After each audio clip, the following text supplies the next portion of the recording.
So I'd like to welcome all the devotees. Om Namo Bhagavate Vasudevaya. Om Namo Bhagavate Vasudevaya. Om Namo Bhagavate Vasudevaya.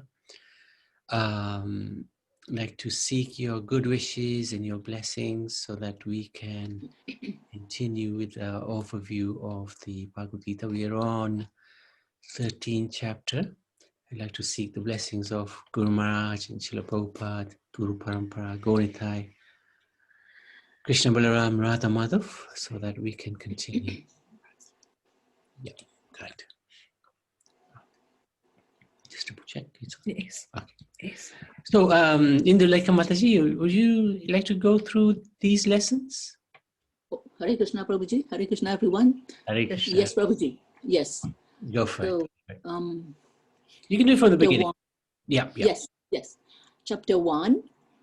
These are lessons that we can take home. We can always remember. Okay. Chapter 1. Always respect the spiritual master and ask questions in a submissive way.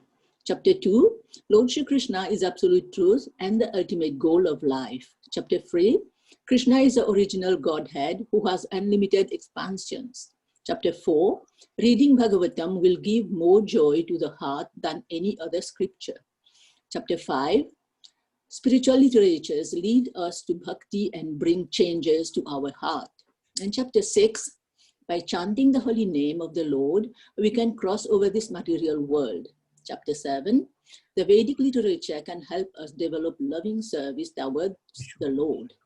Chapter 8, we should be fully dependent upon the Lord, even in the time of calamity. And chapter 9, we should aspire to constantly remember the Lord, especially at time of death. Chapter 10, absorbed in qualities and offering prayers unto the Lord removes our sins. Chapter 11, whoever takes shelter of the Lord are not influenced by the material qualities. And chapter 12, we should serve the Supreme Lord unconditionally, undeviated, and unmotivated. Hare Krishna. Hare Krishna. Thank you so much, Indulekha Mataji. And I think once we finish the first canto, which I think will be Friday, we can just go through these again, perhaps a little bit more detail. And you're welcome to do that, Indulekha Mataji. Thank you. Thank you, Prabhuji.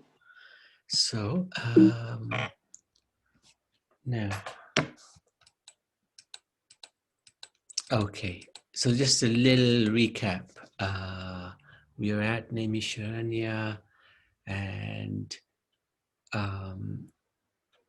yesterday we talked about Bhishma's instructions. No, that was the day before. It was Yudhishthira's devotional rule, and then Krishna is returning to Dwarka, where he is so respectful to his elders. Oh yeah, that's right. Rianch is there. Okay. So Rianch, are you there? Or Swati? Hare Krishna, Prabhuji. Hare Krishna. So yesterday we were looking at how when Lord Krishna returned back to Dwarka, he would pay his obeisances to his mothers, headed by Devaki. So we were just saying how, Bharatiya culture is still a little bit like that. How the children pay their respects to the elders, especially the parents. Is that still the case, Mataji? Is there, Prabhuji? It is good. Okay. And Rianch is listening? No, he is not listening because his exams are there. So okay, no problem. You want him, Prabhuji? No. That's fine. And then we talked about Parikshit's birth and the astrological predictions about his qualities, which made Yudhishthira Maharaj very happy. And conversations we still where Shonak Rishis and Sutta Goswami are in conversation. So this is 13th chapter we're looking at today. 10th text is a very famous text, actually. Bhavad-vita Bhagavata Stirtha Bhuta Swayam Vibhu Tirthi Kurvanti Tirthani Swantas Nagarvata. My Lord, devotees like your good self are verily holy places personified. Because you carry the personality of Godhead within your heart, you turn all places into places of pilgrimage. So this is very famous verse. Guru Maharaj used to quote this quite a lot. So devotees, like especially like Prabhupada and Guru Maharaj, where they go, they change all those places from ordinary places to places of pilgrimage. And the example is Guru Maharaj. He would go to Mauritius, and he would change the names of the towns and the roads. So this is very indicative of the greatness of the spiritual master. Yeah, wherever he goes, he will create waves in the spiritual direction.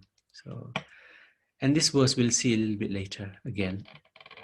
So, it's the 13th chapter is entitled Dhritarashtra Quits Home. Vidur, the uncle of the Pandavas, whilst traveling on pilgrimage, received knowledge of the destination of the soul from the great sage Maitreya. And that conversation will go into a lot more detail in the third canto. And then return to Hastinapur. When the residents saw Vidur, they were very pleased. It was almost like they were saying, without Vidur, the place was empty, because he was such a wonderful personality. He was always giving great advice and a cool person to have around. After Vidur ate sumptuously and had taken enough rest, Yudhishthira Maharaj spoke to him, and he made inquiries. Yudhishthira Maharaj recalled how his uncle had protected them from so many calamities, such as being poisoned and arson. Somehow, Vidur was always aware of everything that was going on in the kingdom. He had his sources of information, which were very reliable. And he knew the corrupt practices of Duryodhana and Sakuni. So he would somehow always protect the Pandavas. So Yudhishthira inquired from his uncle how he had maintained himself whilst on pilgrimage, and what holy places he had rendered service. He also said, so this is the verse, very important verse, devotees like yourself are just like holy places personified. Because you carry the Supreme Lord within your heart, you turn all places into places of pilgrimage. Then Vidur described everything except the news of the annihilation of the Yadu dynasty, because he knew that would break their heart. So he told them about Maitreya Rishi, and he told them all the other places that he'd been. Oh, what happened here? Oh, yeah. Okay. Then Vidur turned his attention to his elder brother. Vidur advised his blind brother, Dhritarashtra, who was living in fear. Not exactly fear, but not comfortable either, because his sons were no longer alive. So he was living in his nephew's home, the palace. And although Yudhishthira was always very gracious towards Dhritarashtra and Gandhari, still it wasn't their own place. It wasn't their own. So he was living in sort of fear to leave the palace. And Vidur advised him, your body is old and diseased, your memory is short, your intelligence is disturbed, your teeth are loose. Hey, this all sounds really familiar. Eh? And his hearing is also... Hearing was bad. He was blind anyway. So Vidura advised him, the Supreme Lord, as eternal time is approaching. And this is in the form of Yamraj. And he had preached to Dhritarashtra, the first-class man understands the falsity and misery of this material world, and thus leaves home and depends fully on the Supreme Lord residing within the heart. Very, very forceful and amazing preaching actually. And what does Dhritarashtra do? He takes the advice. The Vidur is so powerful. Dhritarashtra immediately left home together with Vidur With his wife. and his wife Gandhari.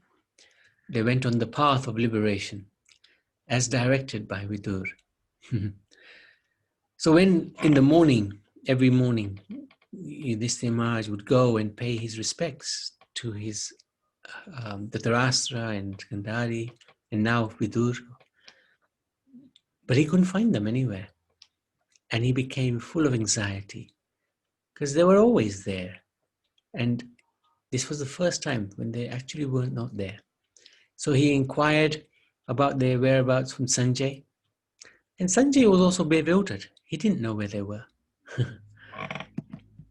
So Yudhishthira was very perturbed.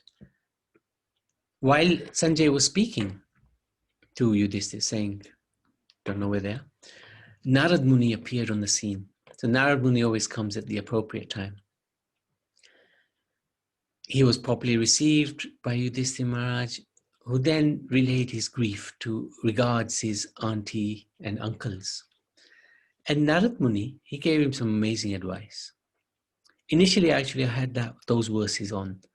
I think, can't remember the numbers now, but really amazing advice. He advises him, you should not lament for anyone, as everyone is under the control of the Supreme Lord. He also advised that the focus should always be on Sri Krishna. So this is really good advice for us as well, because we, of course, are in the habit of being attached and always in some sort of lamentation mood. When everything is fine, but one thing is wrong, we focus on that one thing. But actually our focus should be on Krishna. So that Narad Muni then informs Yudhishthira that his uncles and aunties have gone to the southern side of the Himalaya mountains, on the banks of the Saptashrota. So this is the seven sages. I think it's seven sages, and it says it in the Bhagavatam. There's seven different streams of the river for them. The Ganga splits up into seven That's streams. the one, yeah, that's the one.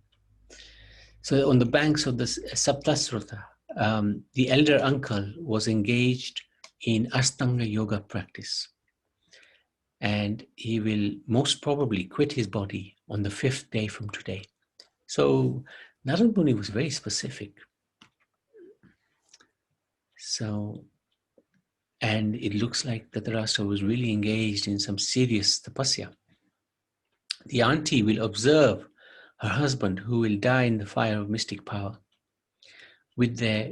along with their cottage, and she will also enter into the fire with rapt attention. The younger uncle, Vidur, being affected with delight and of course grief, will then leave that place of sacred pilgrimage. Having thus spoken, Narad left for outer space, and Yudhishthira kept Narad's instructions in his heart and was so able to get rid of all lamentation. So that's the end of chapter 13, and this is Dhritarashtra. He attained perfection through the practice of Ashtanga Yoga.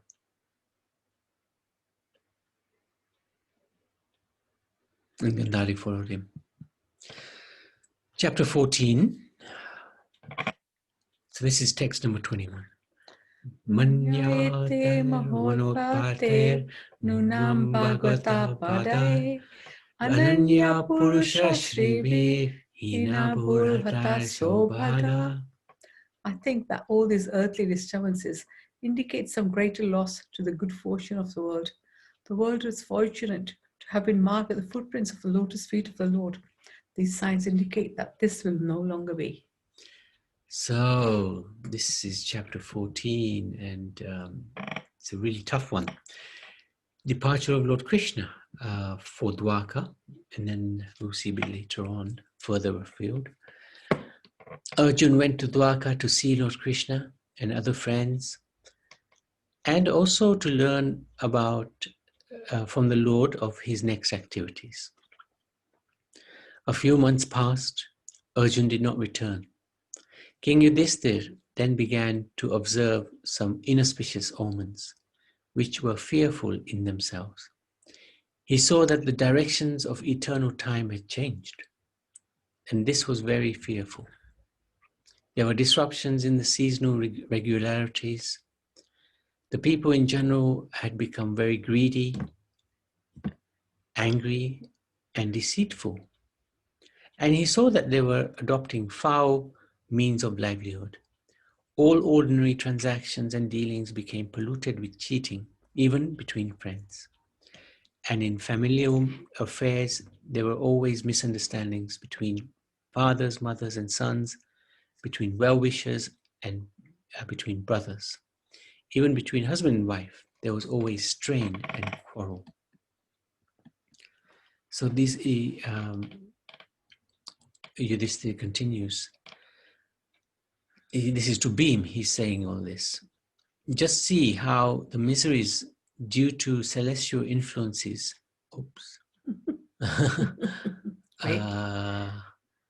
not sure that was anyway, having any reactions and bodily pains, all very dangerous in themselves, are foreboding danger in the near future. I think that all these earthly disturbances indicate greater loss to the good fortune of this world. And then we come to the verse that we will be cited. The world was fortunate to have been marked by the footprints of the lotus feet of the Lord. The signs indicate that this will no longer be. So Yudhishthir, he was observing, and he was understanding that all this auspiciousness is due to Lord Krishna having left the planet. Arjun's dejection. While the king was observing inauspicious signs on the earth at that time, Arjun came back from Dwarka. So he'd been away for a few months. When he bowed at his feet, Yudhishthira saw that his dejection was unprecedented. His head was down and tears glided from his lotus eyes. Seeing Arjun pale due to heartfelt anxieties, the king, remembering the indications of sage Narad, questioned him in the midst of friends. Yudhishthira said, "My dear brother, please tell me whether our friends and relatives are passing the days in happiness." So he's talking about everybody in Dwarka. Is Lord Krishna the Supreme Personality of Godhead, who gives pleasure to the cows, the senses, and the Brahmins, who is affectionate towards devotees, enjoying the pious assembly at Dwarka, surrounded by friends? Please tell me whether your health is all right. You appear to have lost your bodily luster. Is this due to others disrespecting and neglecting you because of your long stay in Dwarka? Have you committed some mistake? Or is it that you are feeling empty because you have lost your most intimate friend, Krishna? So there he puts it on the plate. Have you lost your friend? Has he gone? Oh, my dear Arjun, I can think of no other reason for you being so dejected. So chapter 15. Nice long verse. Yat sanidao aham u khandam agyayadam indram cha samaraganam tarasa vijaitya labda sabda maya kritabda shilpa maya digbyo aharan nirpatayo balim advarete. Because he was near me, it was possible for me to conquer with great dexterity the powerful king of heaven, Indradev, along with his demigod associates, and thus enable the fire god to devastate the Khandam forest. And only by his grace was a demon named Maya saved from the blazing Khandam forest. And thus we could build an assembly house of wonderful architectural workmanship, where all the princes assembled during the performance of Rajasuya Yagya and pay you tributes.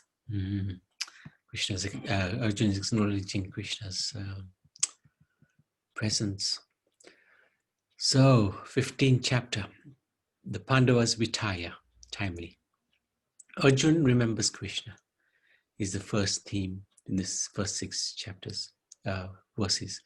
Sutta Goswami said that Arjuna was grief-stricken because of the strong feeling of separation from Krishna. With great difficulty, he checked the tears of grief.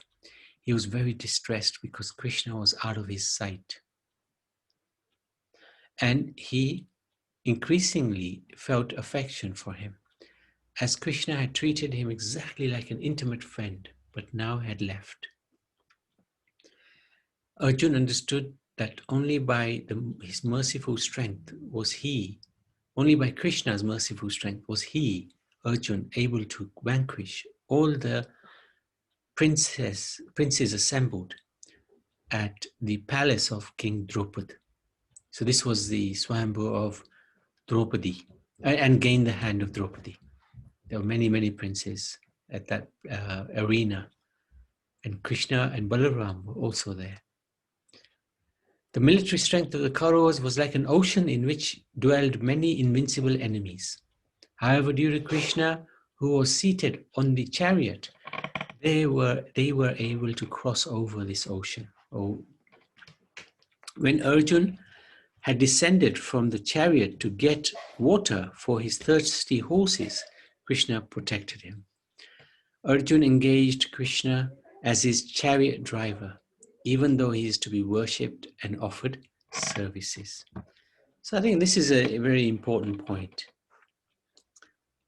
And I remember one pastime which I read in some Gaudiya literature, how one Brahmin was very upset with Arjuna and Draupadi. Draupadi because she bothered Krishna when she was being disrobed. And Arjuna because he employed Krishna as a chariot driver. He was very upset. He was ready to kill them even. But Krishna asked them, you should forgive them. They are my devotees. And he's a very kind sage, very kind Brahmin. He said, yes, okay, I will forgive. But this is the point. We don't want to engage the Lord in our service. We want to offer service to him. So as far as we can, this is quite an important lesson, that we want to try to always be in the mood of serving the Lord, not demanding the Lord, I want this. What was it you were saying the other day? If we have a problem, we pray to Krishna for for help, but we already know the answer, right? Wasn't it? No, if we have a problem, we say to Krishna, please help me solve this problem, and this is the solution. This is what I'd like you to do. So we tell him what the problem is, and also give him a solution. But we can only think of maybe 2 solutions to our problem, but Krishna can think of so many solutions. So we should just leave it up to Krishna to do the best for us, not limit him. Yes, nice one. So when we offer a solution to Krishna, we are actually ordering him to solve our problem in the way we think it's best. But actually, if it's possible, we shouldn't even think of it as a problem, as an opportunity. Think of every situation as an opportunity to do some seva for the Lord. It can be challenging in certain circumstances, but if our mood is, I just want to serve you, my dear Lord, Krishna will make that happen. He will facilitate that. Even despite all the challenges, he will facilitate our desire to serve him, even if we have very difficult situation to deal with. And there are quite a few examples of this. Prabhupada is one, but Sudama is another, right? He wanted to serve Krishna by seeing him, by meeting him. Although the challenges he had were significant, when he met him, he didn't say to Krishna, I have a problem and I know the solution.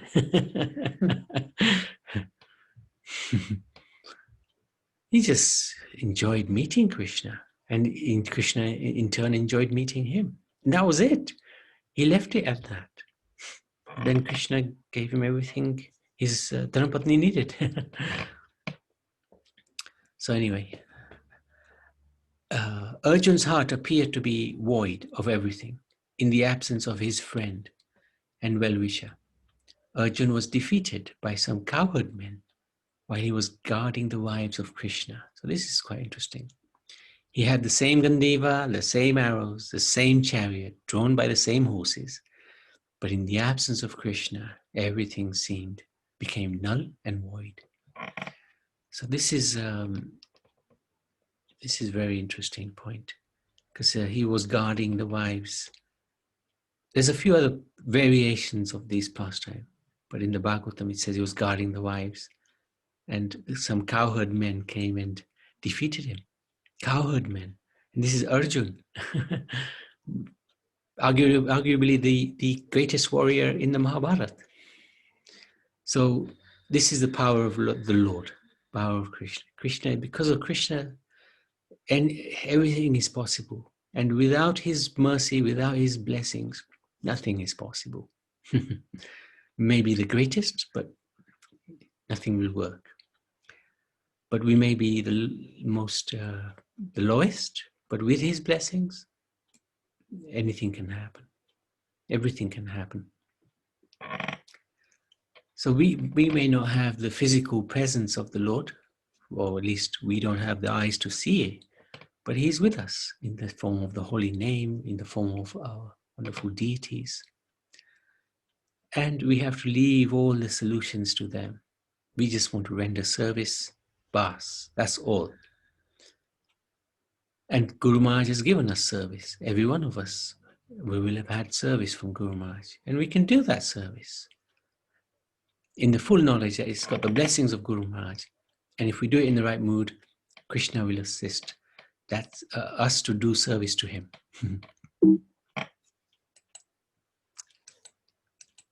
So let's go through the rest of chapter 15.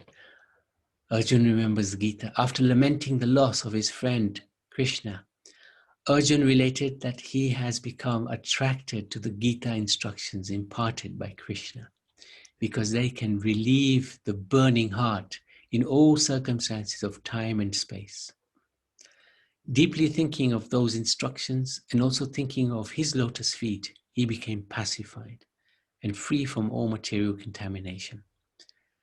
So this is a fantastic realization, because he was there face to face with Krishna whilst Krishna was singing the Bhagavad Gita to him.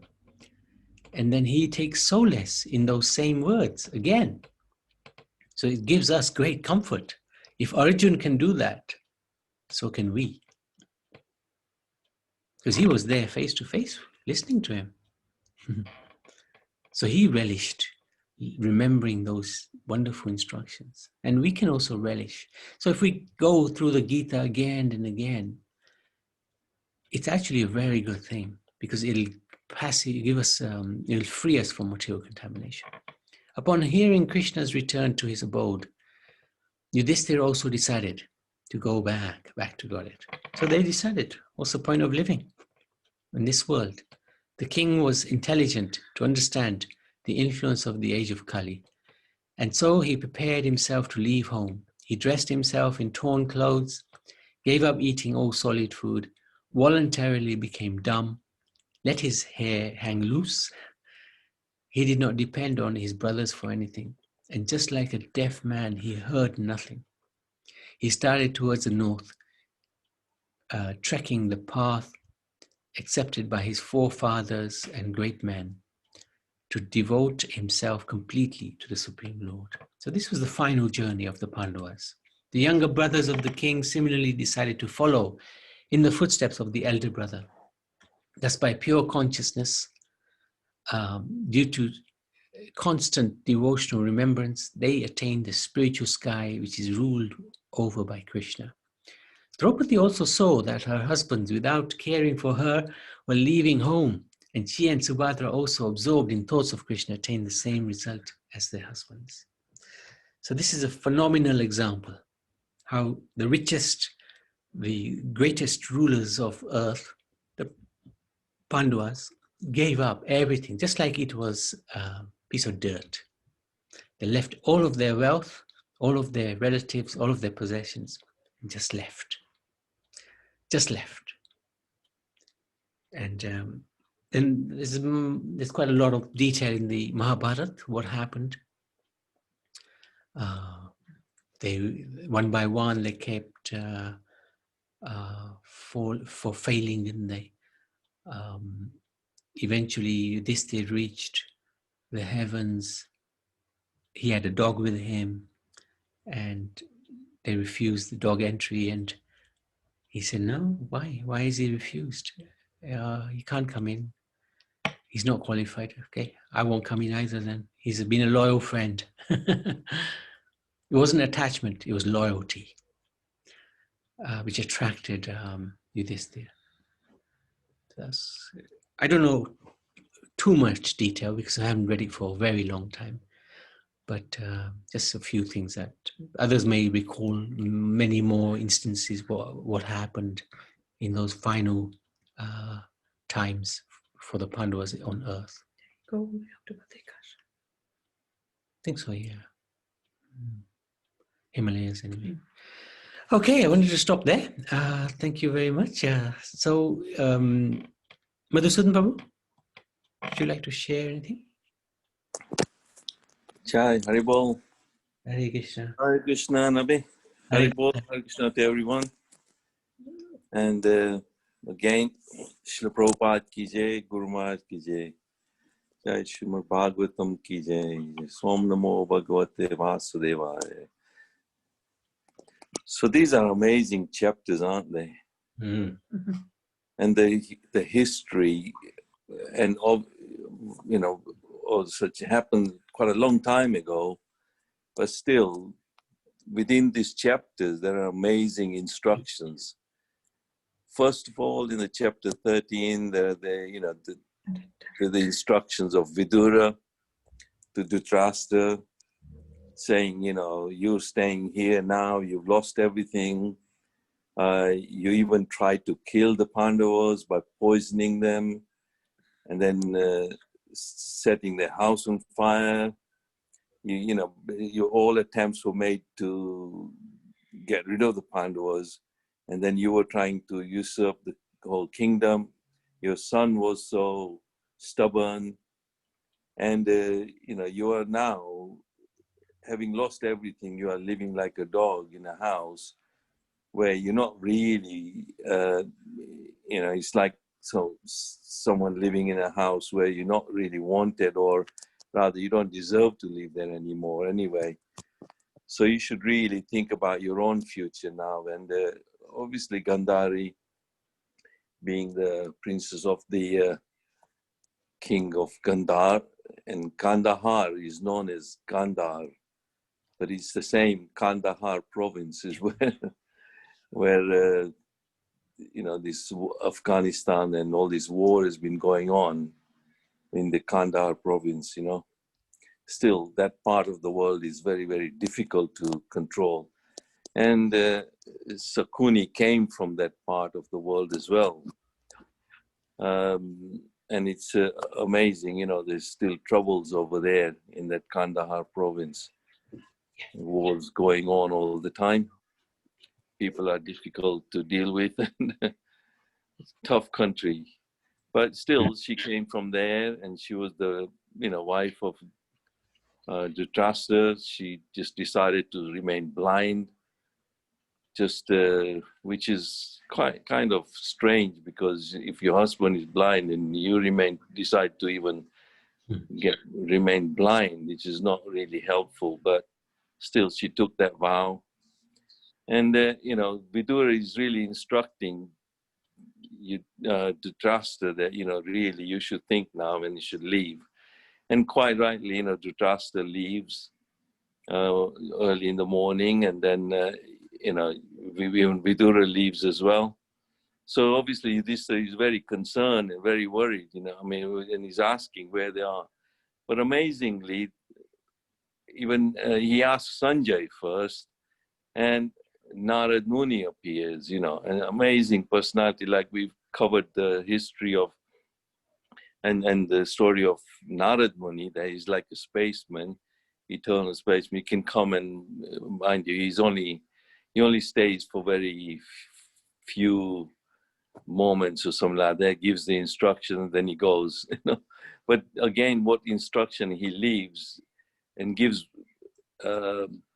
Yudhishthir is amazing as well. He gives the reason why Lord Krishna come to earth, and in that purport to that verse, the Lord has already performed his duties to help the demigods.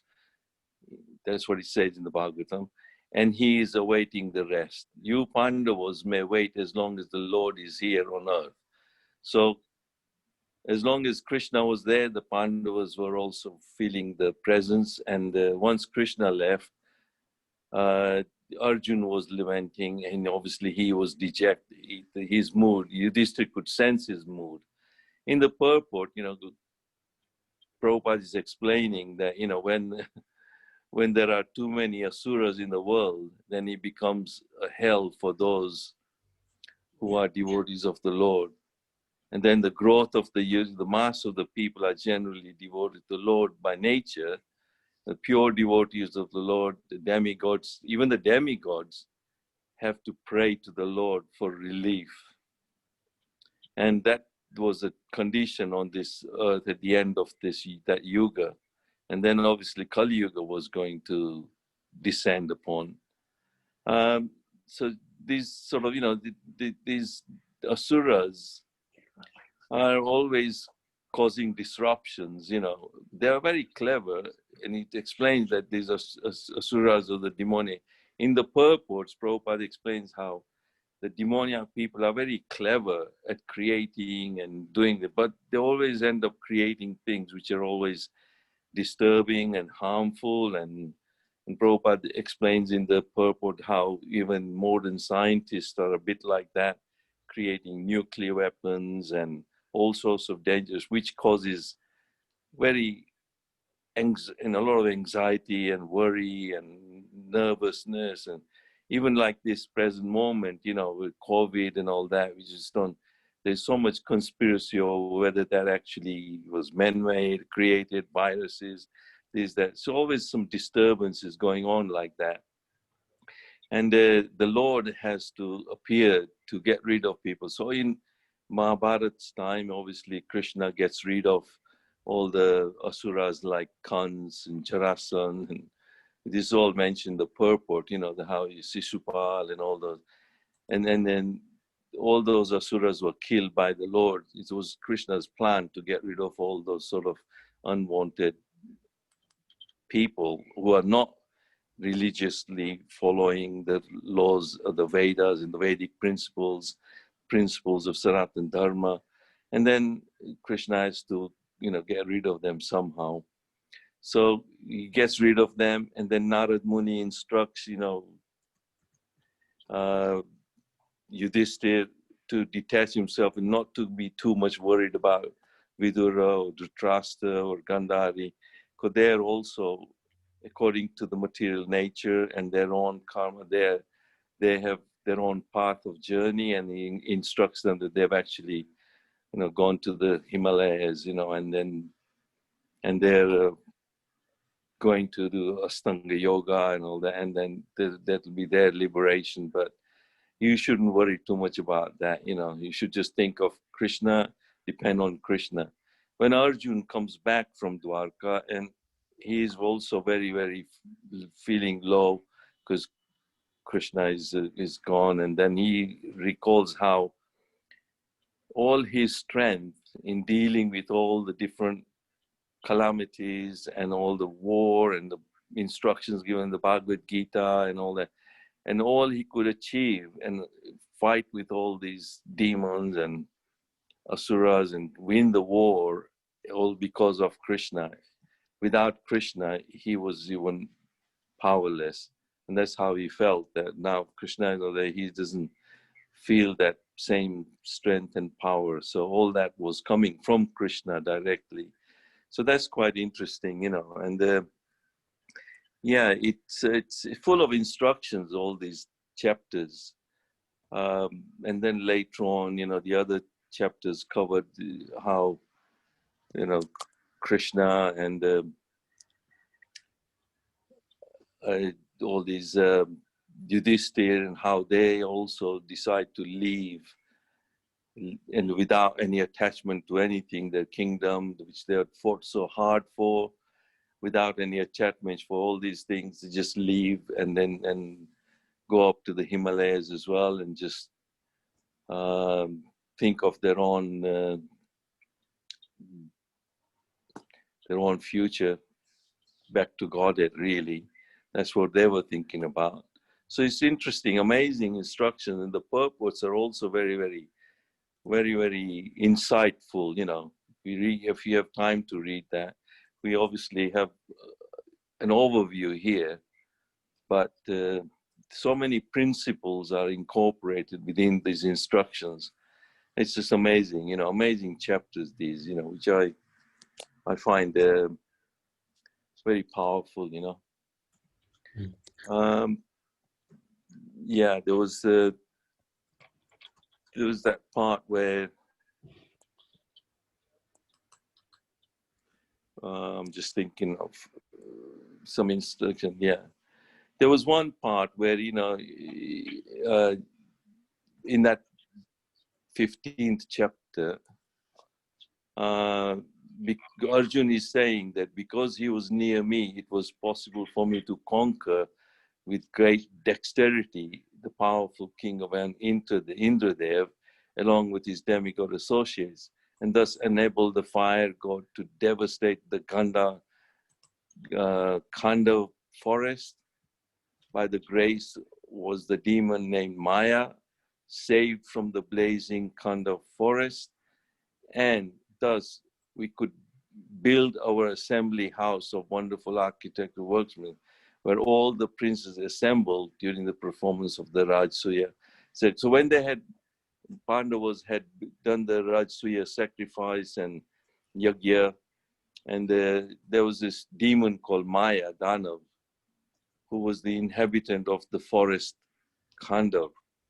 And when the Khandav forest was set on fire, he asked protection from Arjuna. So in the purport, Prabhupada actually explains how Krishna obviously wanted to get rid of this demon, Maya, Danav. And the demon actually possessed wonderful and supernatural powers to create material wonders. As I was saying, you know, these demons do have the power to create these material wonders. They're always disturbing elements of the society. That's what Prabhupada says, yeah. And so the modern demons are the harmful material scientists who create some material wonders for disturbance in the society. The creation of nuclear weapons has caused some panic in the human society. So Maya was also a materialist like that, and he knew the art of creating such wonderful things.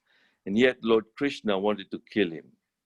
So when he was chased both by the fire and by the wheel of Lord Krishna, he took shelter of such a devotee as Arjun. So he actually came to Arjun when Krishna had set the fire and the wheel of Krishna was, you know, chasing him. He took shelter of Arjuna. And Arjuna was so merciful, and Prabhupada is saying that devotees are therefore more merciful than the Lord. And in devotional service, the mercy of the devotee is more valuable than the mercy of the Lord. Both the fire and the Lord ceased from chasing the demon as soon as both of them saw that the demon was given shelter by such a devotee as Arjuna. So this demon actually took shelter of Arjuna. And Arjuna, you know, he felt obliged to Arjuna, wanted to do some service to show his gratitude. But Arjun declined to accept anything from him in exchange. So the devotees don't want anything in exchange because they show so much mercy, and yet they don't want anything in return. And sometimes even that is more, they are more merciful. And therefore, look at this particular age as well.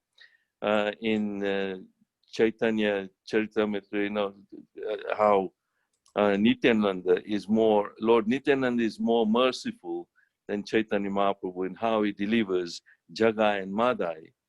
Jagai and Madai were two very materialistic and very demoniac kind of characters who actually were attacking Lord Nityananda and hit him in the head with something. And Lord Chaitanya was about to send his Sudarshan Chakra, he took that form, mood, and Lord Nityananda was even merciful in asking for begging. He said, "No, Lord, you have vowed not to take any weapon in this Kali Yuga. As Lord Chaitanya, you've come here as a pure devotee, and you're not going to be using any weapons or anything like that to deal with any demons. Just the Maha Mantra is going to do this, So Lord Nityananda is even more merciful. So in the same way, Arjun was not wanting anything in exchange.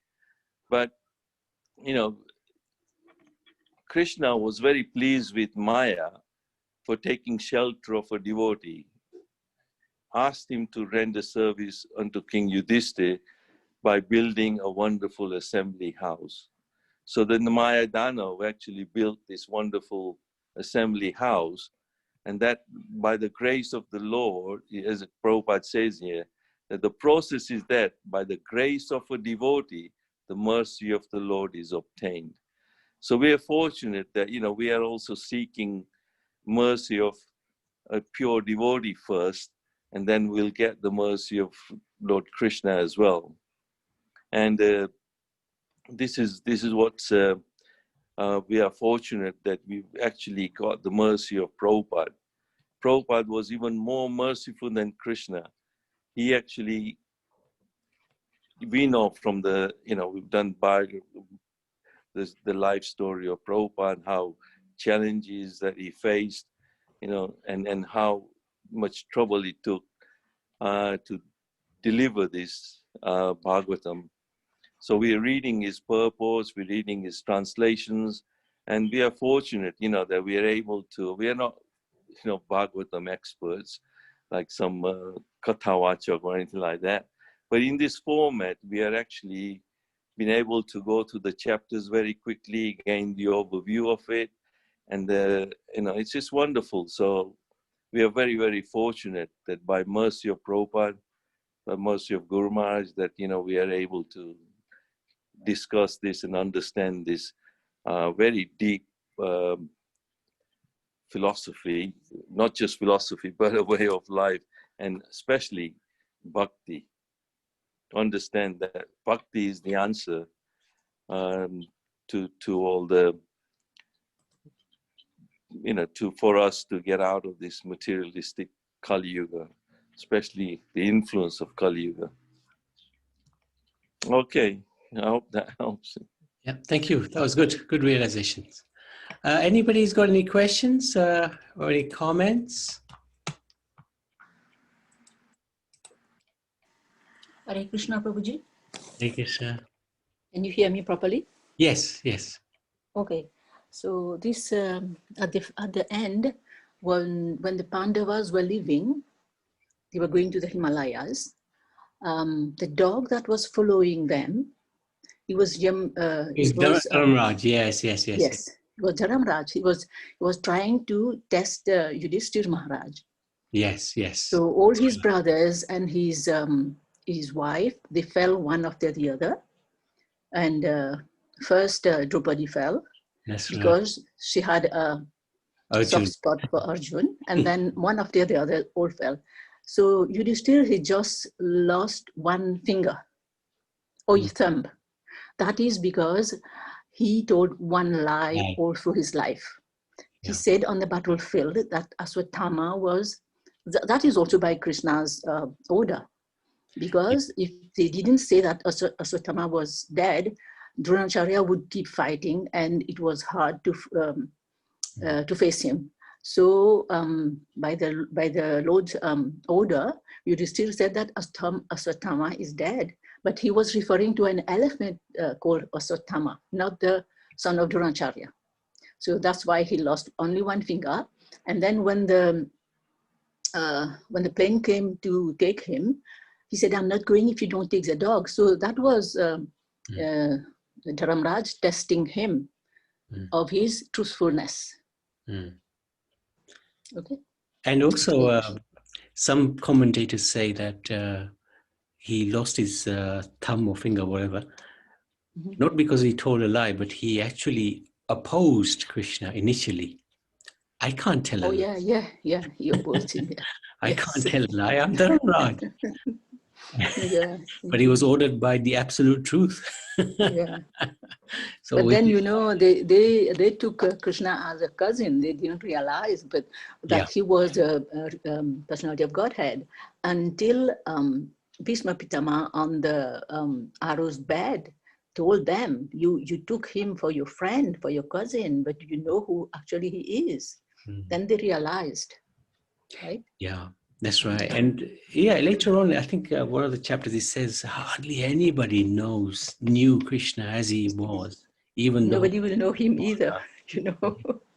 Nobody will know him either, who he is actually. No, but at least some inkling of an idea we have. Yeah. And no, I mean, realize him fully. Oh no, nobody can. even he doesn't know himself. How can we? Yes. Because his qualities are always increasing. Yeah.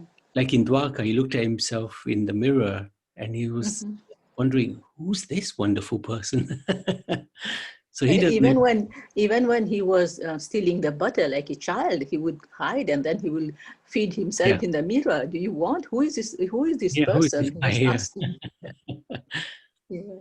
And this Bhishma on the arrows, on the bed of arrows, is interesting because when he was about to speak Dharam to Yudhishthira, Draupadi was snickering at him. And he asked her, "Why are you snickering?" He said, "It's strange. You are now going to talk about Dharam. Where were you when I was being disrobed?" And he answered actually that actually my consciousness was not right at that time because I was living off these, Kali Yugi, Duryodhana and Dhritarashtra. But now that the blood has drained from my body over the last few weeks. Now that your husband has drawn all the blood by his arrows from my body, now my consciousness had become pure and I can remember everything. But actually, it was not that. He was just trying to tell that. Bhishma Pitama was never poor. Everything belonged to him from his fathers, but he gave to them. He could have become the king, but he was sacrifice personified. Right from the beginning, he did so much sacrifice to everyone. 4 generations, right? He took care of 4 generations. So he was, anyway, he was not somebody from this material world. He was one of the Vasus, right? He's also one of the Mahajans, so he's no yes. But of course, Krishna always chided him, why are you keeping your vow?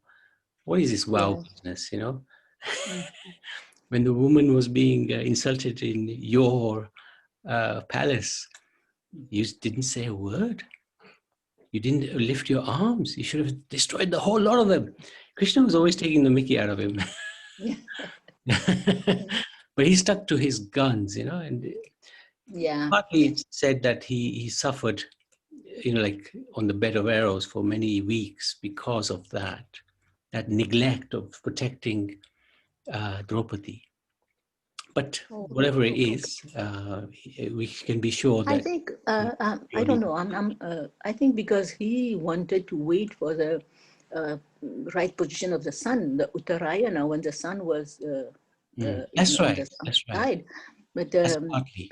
I don't know, maybe he he was waiting to see that everybody has settled down, Yudhishthira is on the throne and the battle is over, and this women and children are being taken care of, because Yudhishthira was a righteous person. So he was waiting for that. Also, he had this bond of leaving his body whenever he wanted. So he was waiting for the right time. And he was waiting for Krishna to come in front of him. He was waiting You can analyze his life so many different ways, you know. Yeah, it depends. It depends on our perception. You know, we are reading this Srimad Bhagavatam. Some people may have other approach to it. Depends on our perception. But at the end, we will come to the same conclusion of the Bhagavatam. Yeah. No, definitely. No, thank you very much. Thank you, Prabhuji. Thank you. Any questions, any comments? Anybody else would like to ask anything or?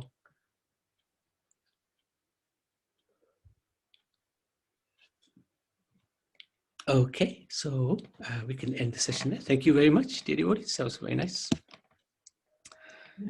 Yeah, so we can, let me just find it. Oh yeah, Karuna, if you like, Indulekha Mataji could chant the Nashinga Kavach. Yes, Prabhu, please. Very good. Indulekha Mataji, are you ready? Sorry, Prabhuji, let the Karuna do